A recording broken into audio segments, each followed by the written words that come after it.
Sibe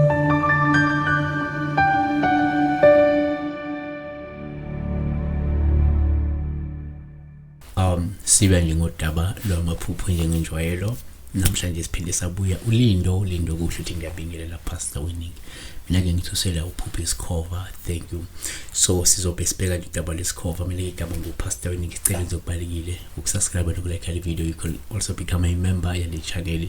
Ikhona link ongayisebenzisa. Sinabantu abahlanu asibe ngama-member ale channel ngokusemthethweni, okusho ukuthi they will be able to contribute at least R1 njalo ngenyanga per person. Siyacela ke nijoin nibe baningi. You can also contribute to the channel ngokusebenzisa le account, like the video, subscriber, make sure that you use the number only if you are a subscriber, you are a member of the channel, you are a follower of the channel, you are a person who likes and support the channel. If you're not, please ungayisebenzisa inamba iyekele uyekele abanikazi bale channel bayisebenzise.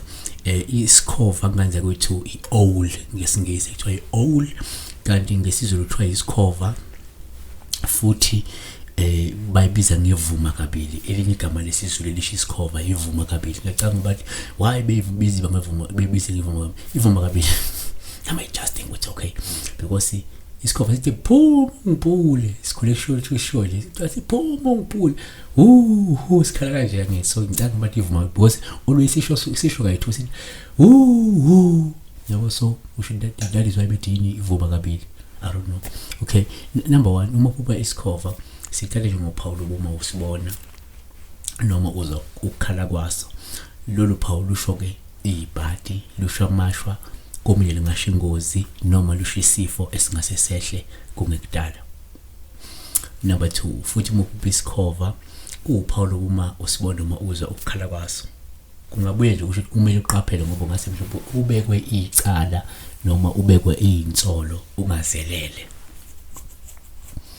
Number 3, uma uphupha isikhova futhi uphawu uma sikuhlasela ke manje, ngoba sekungasho ukuthi hayi man, empeleni ungenze ukuhlangabezana nesimo esibi ongaba yibhad noma umshophi ozokwehlela ungalindele.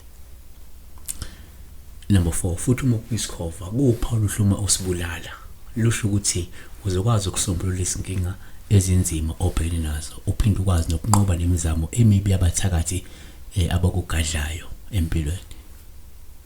Asivale ngako ukuthi uphupha isikhova kuwuphawu hluma kakhulu uma nguthi simhlophe, kuvamile ukuthi kuchaze nje inhlakanipho, kuchaze ukwethembeka nokulunga komunye umuntu mhlawumbe omaziyo noma ojwayelene naye. Siyabonga. Kanti futhi lungakweqayisa iphawu lesikhova esimhlophe ukuthi kungenzeka kunomuntu ojwayelene naye obukeke elungile kodwa kufanele umeqwaye. Nabona, siyabonga ke udaba olwesikhova, udaba olwevuma kabili, udaba olwe-owl ngolika George. Ungakhohlwa ukwenza kufanele okubalekile. Siweni phansi namatulu,